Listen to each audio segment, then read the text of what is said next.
I was told several times as a youth that like art is nice, but it's not going to pay the bills. And so therefore it's not necessarily important. And I think that's malarkey. But I still had this like strong sense of mission. Like I really need to do this, not just for myself, but for my community, my local Buddhist community. Like it's literally all of why I feel that I'm capable of this and feel that this is what I want to do. From SGI USA, I'm Cassidy Bradford, and this is Buddhability, the weekly series where I talk with Buddhists from all walks of life about the power we each have to change our lives and the world around us. I am Amber Owens. I'm 27 years old. I live in Eastern Alabama, most of my life in like Anniston, Oxford area. I'm a tattoo artist. I've been a tattoo artist for a decade. And I have been a tattoo studio owner for 6 years now. And I grew up with a teen mom and two younger brothers. And my biological father, he wasn't really in my life in my childhood. I had a really good stepdad who stepped up. Yeah. Of course, we'll talk about like how you started like practicing Buddhism, but before that, if you've been doing tattooing for a decade, that's 17. Like how long have you been interested in like the arts, and like when did that start for you? So I guess I've always been interested in the arts, but my first encounter where like I just had some like deep gratitude for the arts was so when my mom decided to leave my dad, we lived in the what's it called, the Salvation Army homeless shelter for about 4 months or so. And as soon as we arrived, they asked if we wanted anything as like a gift. And I was like, they're going to give me a present just for being here? What? And I didn't know what to ask for, but I asked for like some crayons. And they gave me like a one of those huge packs with the pencil sharpener on the back. And I just thought that was the best thing ever. And then after that, it would have been like my grandmother and my grandfather used to take me with them to visit my grandmother's brother, and his wife Wanda is an artist. And when you would walk into her house, she turned the den into like her art studio, and she'd have an easel up and like sketches all over. And then the hall like leading into the rest of the house had like a mural of like a forest and stuff. And I just thought that was the coolest thing ever, that she was expressing herself that like vibrantly, you know? Wow. Yeah, it's one thing that's really interesting to me about people that like pursue art, and like especially in like a professional capacity. I feel like many like children and young people can like without self-consciousness really enjoy the arts and embrace them. But like for myself, with time I got like more and more kind of like self-conscious and couldn't really even though I loved art, like I couldn't really get into it because everything I did I was like, oh my gosh, that's so like horrible. Did you always know that you wanted to like pursue art and like tattooing in a like professional capacity? Well, it wasn't necessarily that I wanted to be a tattoo artist. And as far as like pursuing art or why I stayed with it, because you mentioned that like, you know, you feel that people who are more what was the verbiage you used exactly? Oh, I don't know. I just felt like really self-conscious, hard on myself. Self-conscious, yeah. Like people who are less self-conscious pursue art.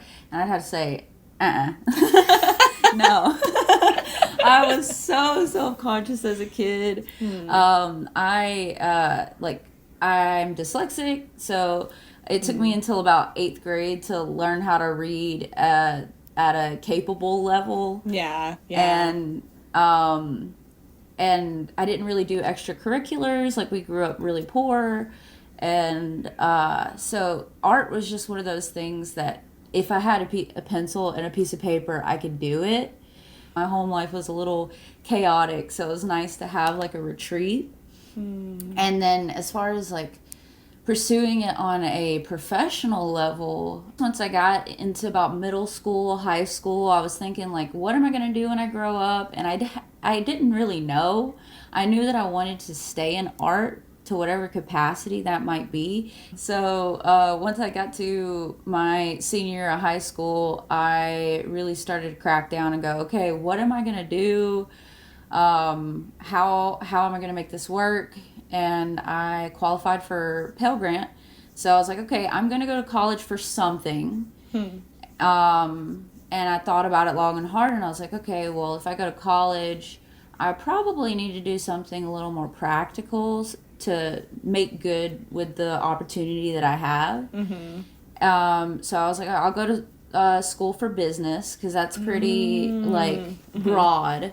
The way that I would stay in art would be to look into a trade or something that I can apprentice under, so that I could like try to make the best of both. Yeah, totally. Yeah, and I mean, I had like classmates and stuff tell me, "Oh, you should be a tattoo artist," and I was stubborn. I'd just be like, "No, nah, I'm not gonna do that." And then I got my apprenticeship from a local shop in high school, and I was able to do that after school. I had a part-time job too, and then once I started college, I did my job, or part-time job, college, and my apprenticeship. Oh, wow. Oh, that's a lot to do all three. Oh my gosh. And so then, like, where does Buddhism, like, come into your life? Like, I know it kind of came in and out of your life maybe a little bit. Like, so maybe you could just tell that story.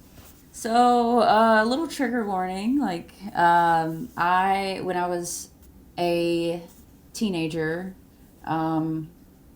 at 12, I attempted suicide. My home life was very tumultuous, and school was even worse. At that point in time, I had no friends. Like, for several months, of course, I was thinking about it way too much, and having it at the forefront of my mind.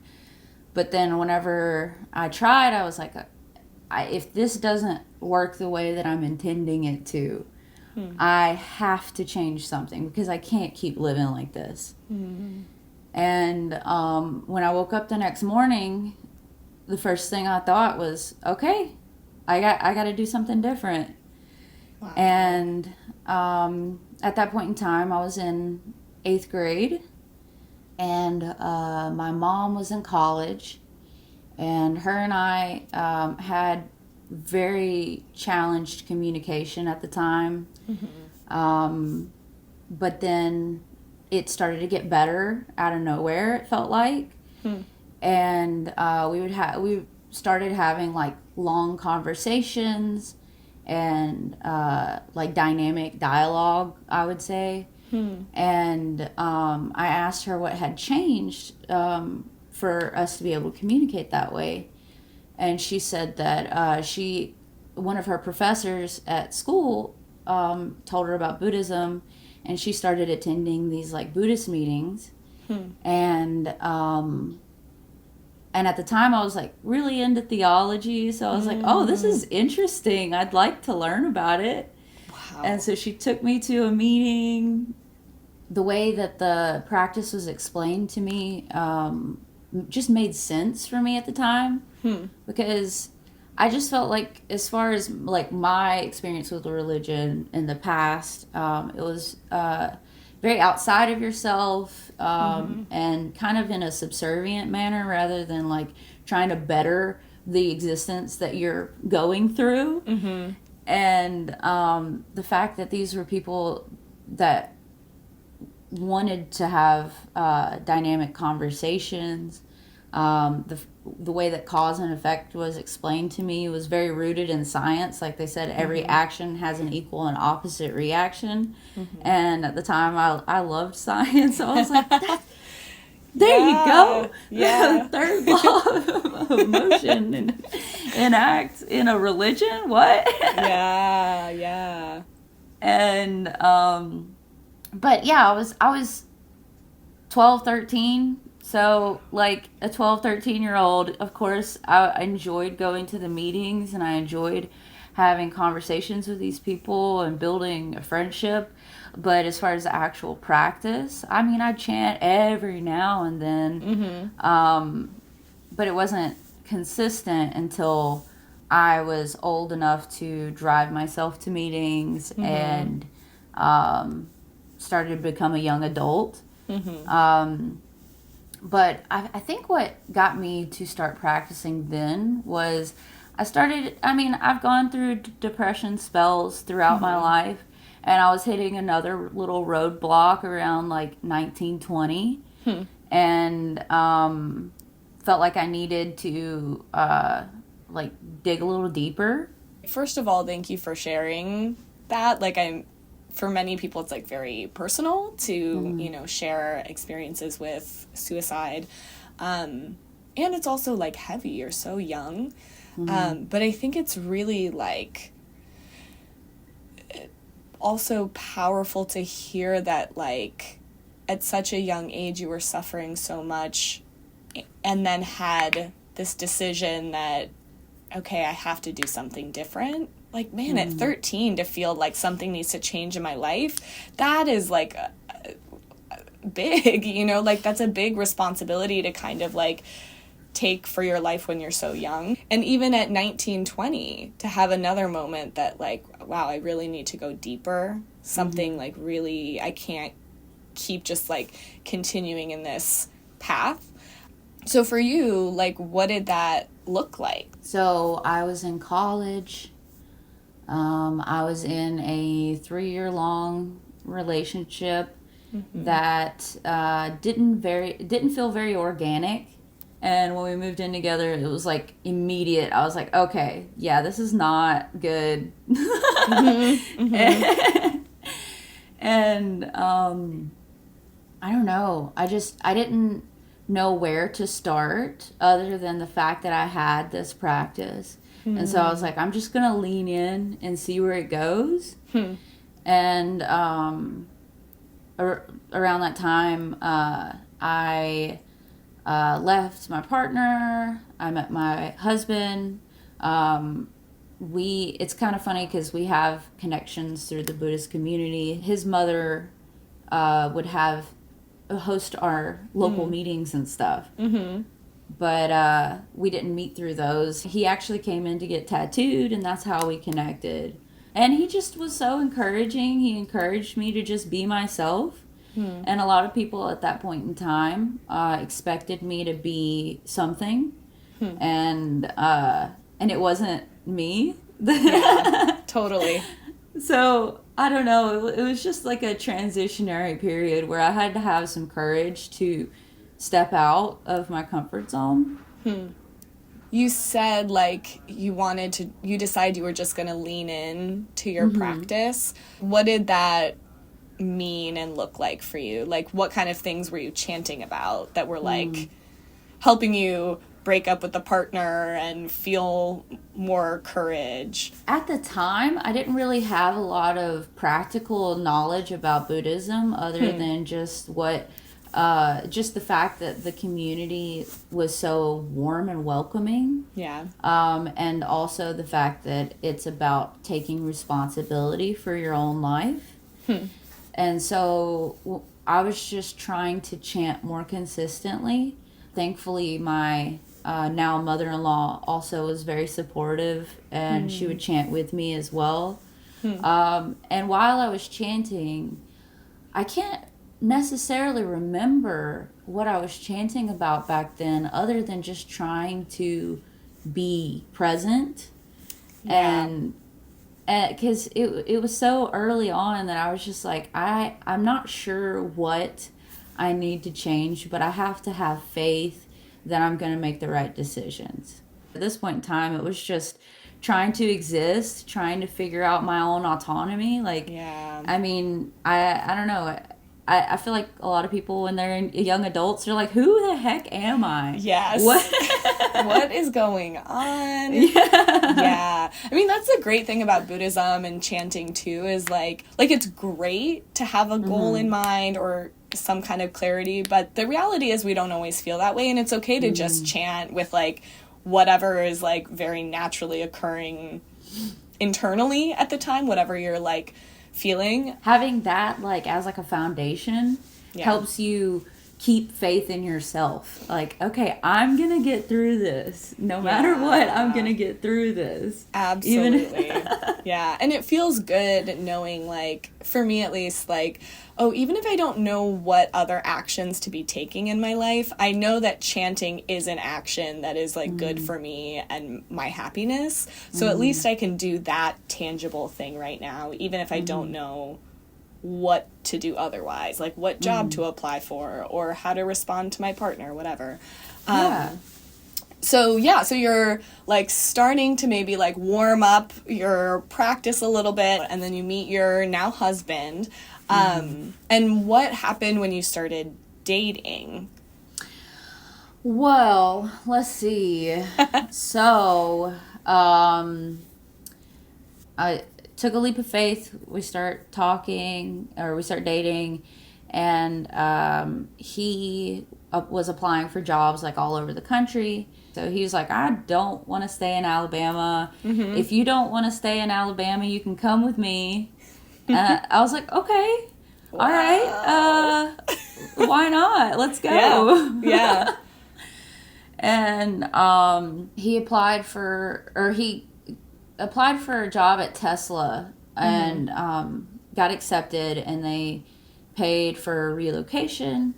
So we moved out there, and it was wild because it's 20, like just got out of a long-term relationship. Wow.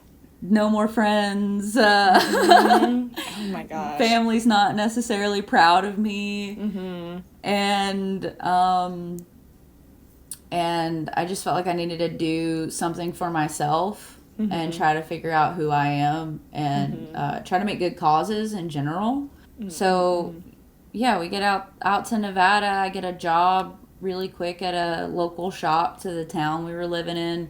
We were like 20 minutes outside of Reno. So it's still small town, little suburban, but like still access to, larger city type stuff. When we moved there, I immediately wanted to get contact with the SGI because that was like my stability back in Alabama.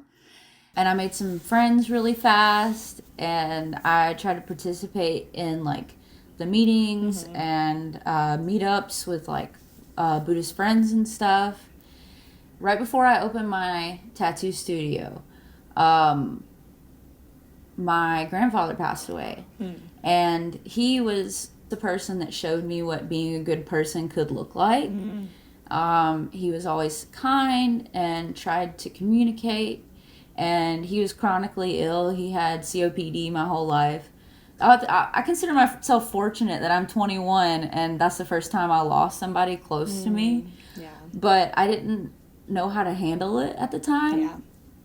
And so I really tried to lean into my practice. And then that's when the shutdown happened.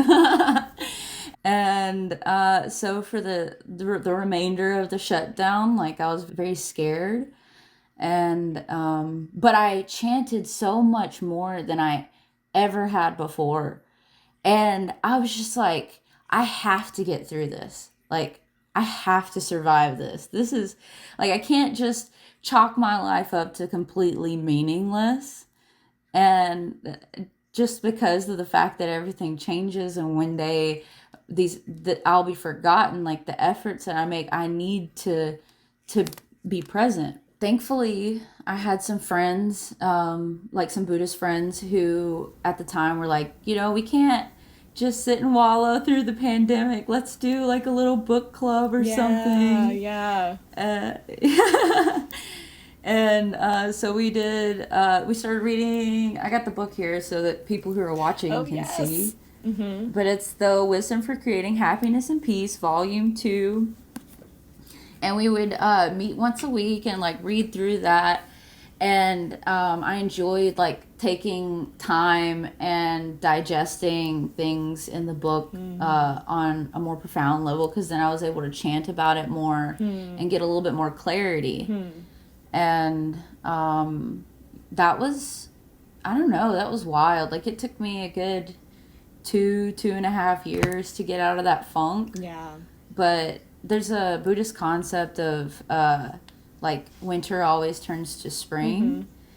And at that point in time, that was something that like really helped me get through that, was saying like, this is going to pass. Like everything changes and this is going to change too. And I'm going to be happy again. And I'm going to have a better foundation moving forward. So I have a lot of gratitude for that experience, even though it wasn't pleasant. Yeah. I mean, I think a lot of us during COVID, many people like started to just suffer really deeply with their mental health. For me, it was like I've always experienced anxiety, but it was the first period of my life where I really experienced depression. And it was so scary, like to feel like, wow, I just actually feel nothing. Like I feel empty, I feel hopeless. But I think having this Buddhist community was like my lifeline, the thing that like kind of kept me going forward, and studying too, like all of those things I think like, one, not just helped me get through it, but also become a stronger person in this way that like now I see my capacity to be able to like get through really hard times. Absolutely. You know, like now I'm like, when things get really horrible, like this idea of winter always turning to spring, I actually feel that with my life now. I definitely feel the same way. Definitely. Yeah. I'm wondering, like, if was when you were studying, were there any things in particular or any concepts that at the time really helped you, like, keep going or get through it? I know you mentioned winter turns to spring. Was there anything else? Yeah, definitely. When we were going through the book, we would, like, chunk it up into, like, chapter by chapter, and then after we would read them with each other, we would, like, come back as a group and say, like, okay, so this chapter, these are the points. Well, one of the chapters that I was in charge of, there was a analogy that was given.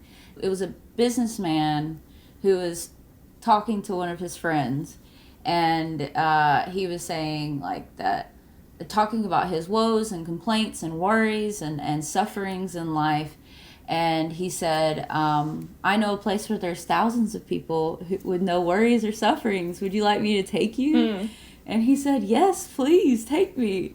And he took him to a graveyard. Oh, yes. Okay, I've read this before, yeah. And I was like, yeah. Okay. Yeah. All right. I get it. Like, I get it. I get it. But I just really enjoy, like, I don't know, something about that I really enjoyed, because I was like, okay, like, you know, I really want to be alive. I really want to have a fruitful life. Like, what do I need to do? Like, what do I need to do? And then another thing in the book that was really helpful was the cherry, peach, plum, and damson analogy, which it kind of like laid out all the worries and woes I was going through, like in chronological order in the book. So it was really nice to like see that come up, because by this point I'm like, okay, I need to put this persona on myself, and that's what's going to make me happy. And then when I get to that point of the book, and it's explaining, you know, that everybody has their own unique mission, and you just need to find yours. And that, you know, the cherries, the peaches, the plums, the damsons all have beautiful flowers, but they bear different fruit. And you can't look at one and say, well, I wish I was more like a peach when I'm a damson or something like that. Yeah. So it was nice to have that confirmation that no one knows my path better than I do. Wondering, like, hearing that, knowing kind of like the next chapter of your life, like, did that kind of self-awareness of like, wow, nobody knows the path that's best for me other than myself, was that like in part what led you to move back to Alabama? Like, definitely. So at the time I had a successful business. I had a home. I had a vehicle that I was able to make the payments on. Wow. And I had a lot of things to be grateful for. Yeah. And but I just felt like I wasn't like contributing in a way that the area needed, and I felt like what I could offer wasn't furthering my community in that area. But I felt like it could help my hometown more. And I felt like I came to this realization through chanting, because I was constantly chanting for, what is my mission? What is my mission? What is my mission? And when I got to that realization, I was like, I want to go back to my hometown and further the arts there, because on the West Coast, near the Reno area, there's hundreds of tattoo artists. There's art culture. They call it Art Town locally. And so it's got that established culture. People have, like, kids have things that they can look at when they're driving down the road and think, I want to do that one day. But where I grew up, I was told several times as a youth that, like, art is nice, but it's not going to pay the bills. And so therefore it's not necessarily important. And I think that's malarkey. You gotta have a rich life, you know? Yeah. Culture is very important. What was it like moving back into your hometown? So when we initially moved back home, we sold our house and moved into a camper, and we drove cross country back to my sister-in-law's house, and she was kind enough to let us live on her property for like a year and a half. Oh, wow. During that time, before I even went out there, like, since I knew that this was my mission and this is what I'm trying to do, I tried to take active steps I tried to have an active role in my mission. Like, I wasn't just waiting on it to show up. Totally. I was like, okay, I've got to put in the work. Yeah. So I set up, like, the lease for the building we were in. I went ahead and made sure I communicated to the best of my ability with the health department and with the city licensing while I was out of town, and asked questions just so that I could make sure that I worked within the parameters they had set. And thankfully, because I did that, the initial setup was super easy. We were moved in within a month. Oh, wow. And I had like steady clientele based on connections that my family had made or friends had made. And so business was pretty easy at that point in time. Friendships were a little challenging because I didn't really have any friends from high school anymore. But I just was so thankful to be there and to be enacting my mission. And like every day just felt like so joyful, even if it wasn't like a super joyful day. Yeah. I was just thankful to be where I was. Yeah. It's so different when, like, you really feel like a sense of purpose in what you're doing, and you feel confident that, like, oh, this is really how I can make the greatest contribution just based on who I am. it can, just like you're saying, it can make the days that are even like, yeah, maybe it wasn't the best day ever, but I still feel like joy. So you opened the studio, things were going well, and then like, how did you continue to try and like really develop art, culture, and community in your hometown? So we started out with this idea of hosting a festival every year. Like for the anniversary of opening the studio, we utilized this field that was next to the studio and rented a stage. We brought together musicians, vendors, food trucks. We used yard games. It's a free event. We just wanted there to be more things for people in the community to be able to do. And of course, with this going on, I'm thinking to people who are going through something similar while I was a kid. Because like I didn't get out of the house. Like we stayed at home all the time. I didn't do extracurriculars. We just stayed at home. So, but when there was something like a free event going on or like a community event to where it was well advertised, it was something that we could go out to. So it was not, I just felt nice being able to provide that for the next generation of kids who are going through the same thing. And let them be exposed to just creativity in general. How did you like come up with that idea? Like, were you chanting and like seeking more ways to like expand? And like, how did that happen? Well, at that point in my life, it was a weird time because it felt like my emotions and my state of being was just completely wide open. Like I was still battling with the catastrophizing dread. And I was still battling depression. But I still had this like strong sense of mission. Like I really need to do this, not just for myself, but for my community.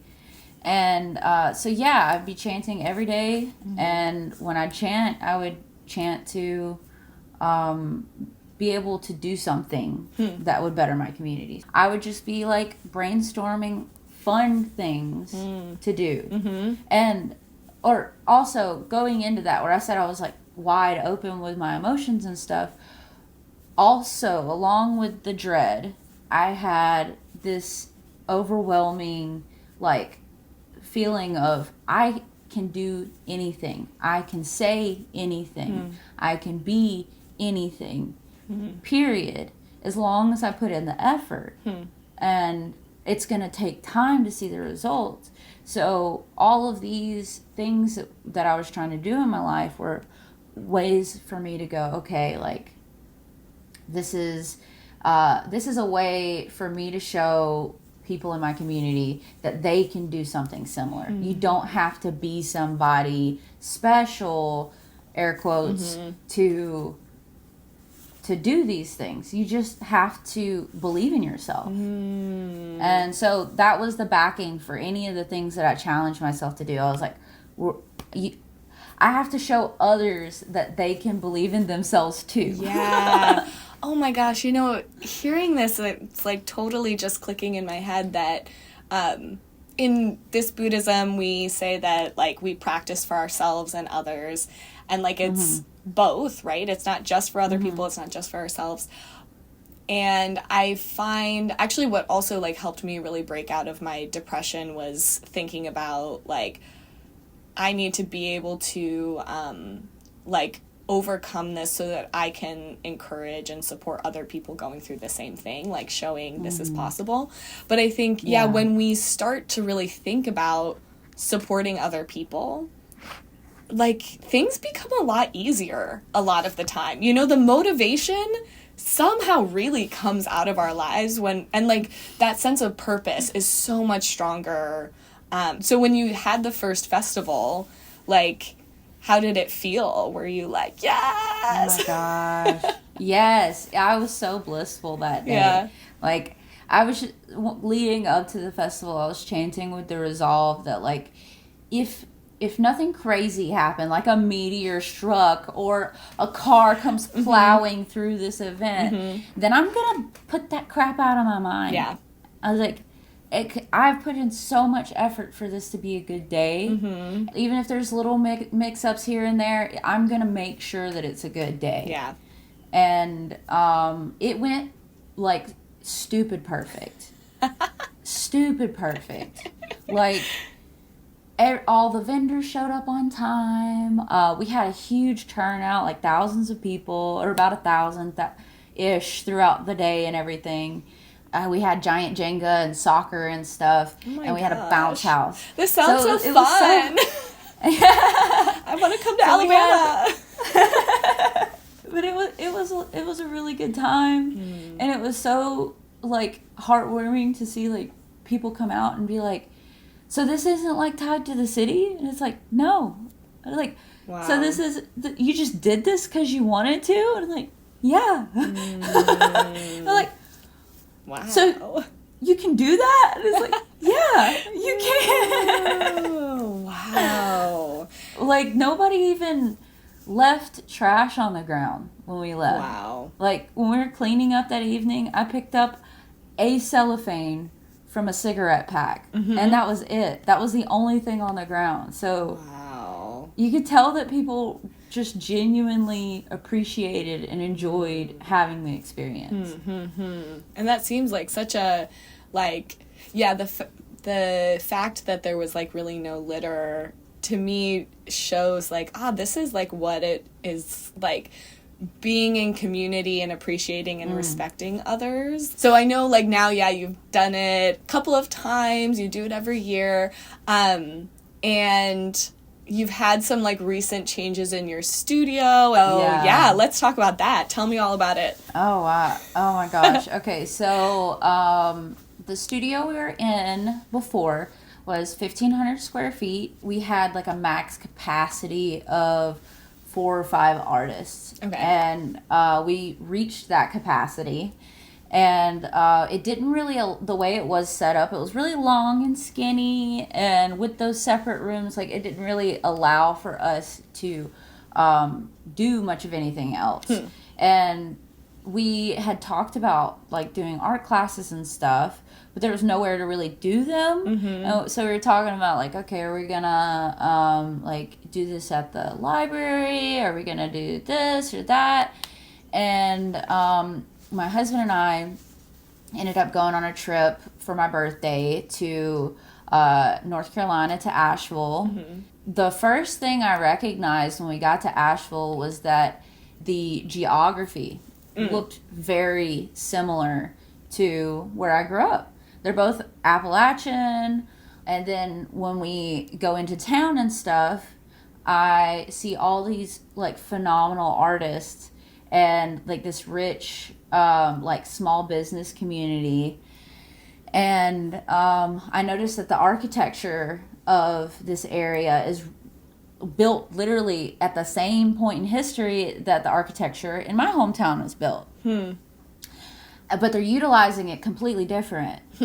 This area has, like, a thriving art community, and my hometown, one, does not, but also these buildings that are the same in Asheville and are being cared for and, like, really just nurtured. And through traveling, thankfully I've had the privilege to travel with my husband, and through traveling I've noticed that, like, the communities that are really strong have a strong, like, downtown core district. They're like a historic district.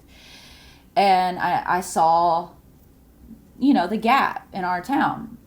So we were at dinner, and he's like, I wonder how much these buildings are around here. And we looked at it, and it was ridiculously affordable. And so we're like, okay, this would allow us to have the tattoo studio and expand into, like, art classes and things like that. And I'm still riding that feeling of I can do anything. I'm going to make this happen. So I make a little vision board. I make a little business plan, and I'm like, this is what our next step is. And we would have like our weekly meetings with staff, and I'm like, we're going to do this, period.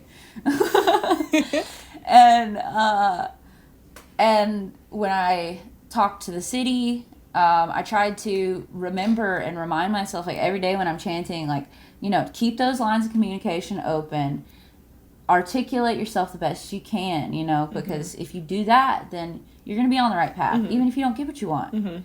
So I talked to the city, and they say that that part of town, through code and law, is restricted for tattoo studios. You're not allowed to be there. And I'm like, no, we're going to get there. I don't know if you know this, but I practice Buddhism, so I can make anything happen. We're going to figure this out. We're going to figure it out. Yeah. I was like, no, we're going to do it.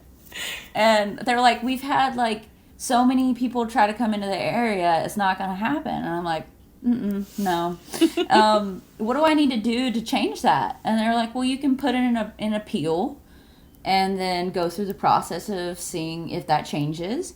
And then they advised me to wait and talk to a few more city officials. So I talked to a city official who said that they were actually in the works of trying to make that possible. And I was like, oh, really?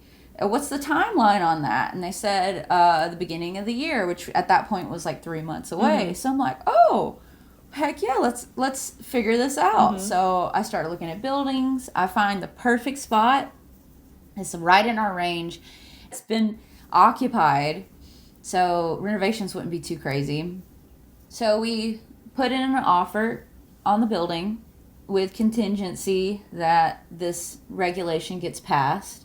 During this time, like, I know I want to stress that the level of communication that I had to push myself for, because like I had to reach out to people that I normally wouldn't talk to and just be like, hey, I need help. And for me, that's a big thing, to just call somebody and be like, hey, I need help, or I need to learn something. Can you show me something? January rolls around. They don't seem to be moving forward with the process.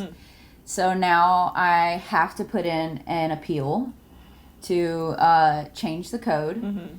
And I presented my business plan to the planning commission.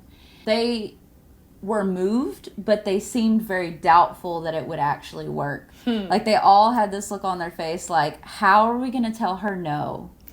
And I even had one of the city officials come up to me after and was like, we were all thinking, like, how are we going to tell you no? Like, what are we going to... I was like, you're not.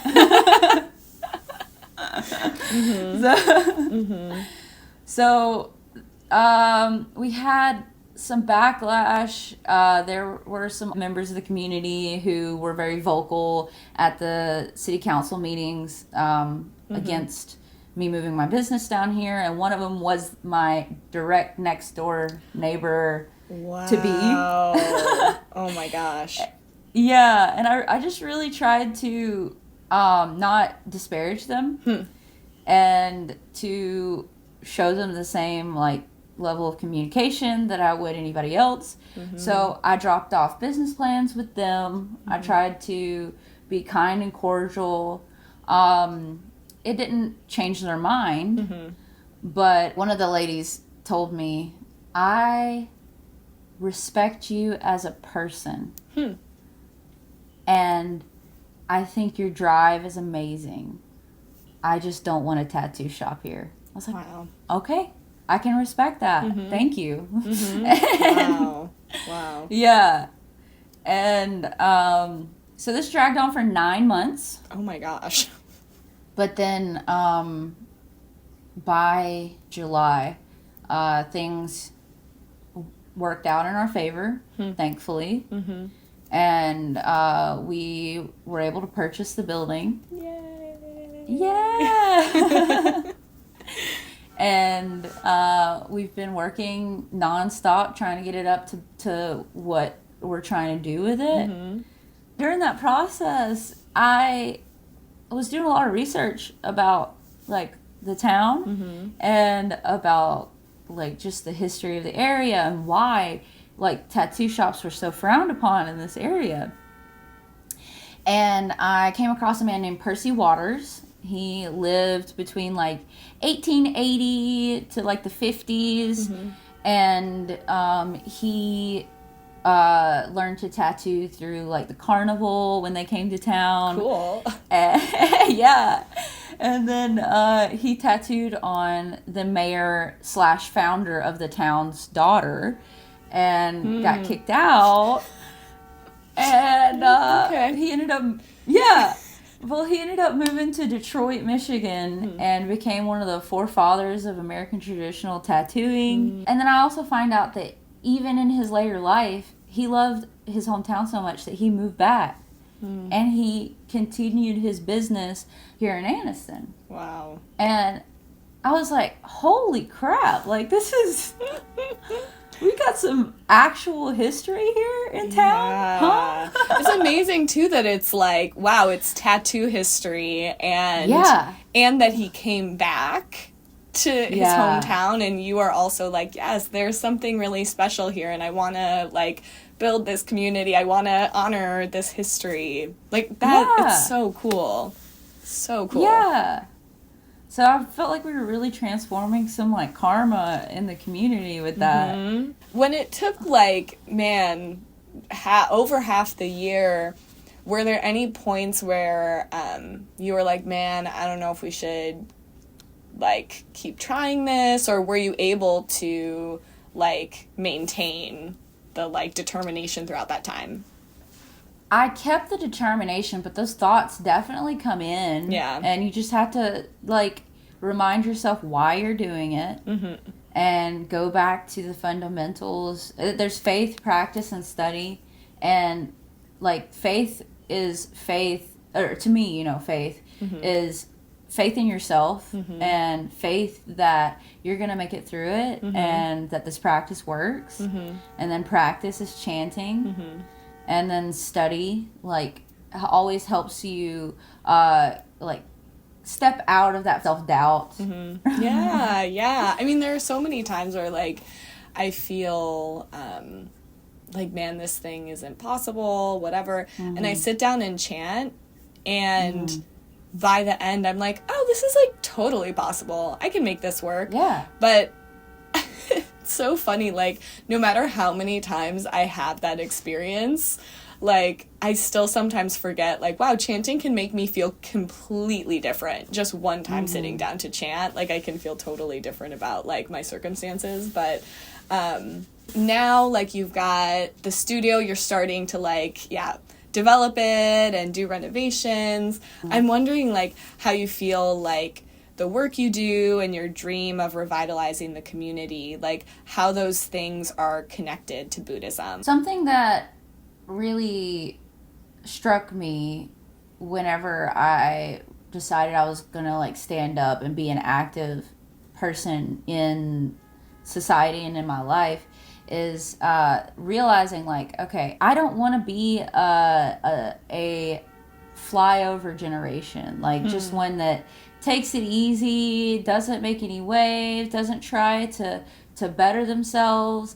During the pandemic, right after the pandemic, I felt like a lot of the people in my generation felt very discouraged or dissuaded from living out their dreams. And this Buddhism gives you like a strong foundation so that you can feel that pride in yourself to move forward.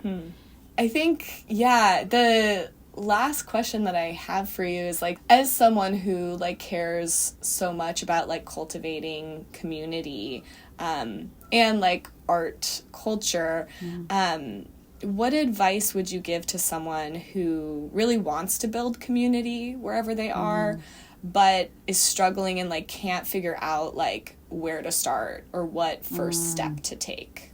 I would say first you want to have that strong foundation of like why you want to do that and be that capable person.